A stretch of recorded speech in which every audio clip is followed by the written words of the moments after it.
I've been using both StanStore and Payhip for a while now.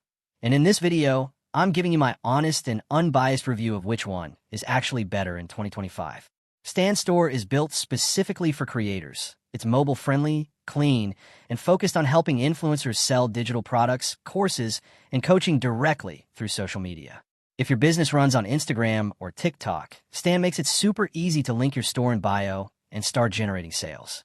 The platform also offers a simple setup process and built-in scheduling tools, but it does come with a monthly fee starting at around $29. That might be a deal breaker if you're just starting out or trying to keep overhead low.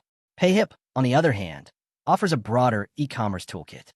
You can sell digital products, physical goods, and even memberships. What stands out is the pricing structure. You can start for free and only pay a 5% transaction fee, which makes it very beginner-friendly. The checkout process is smooth, and they even handle VAT for you if you're selling internationally.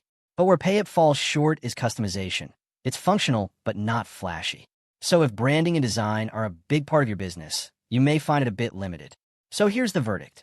If you're a creator who wants to monetize content, offer coaching, and sell simple digital products directly to your audience, and you want it to look polished on mobile, go with StanStore. But if you want more flexibility, zero upfront cost, and the option to grow into different product types, Payhip is the better long-term choice. I hope this comparison helped you out. If it did, support the channel with a super thanks, and don't forget to subscribe for more honest reviews. See you in the next one.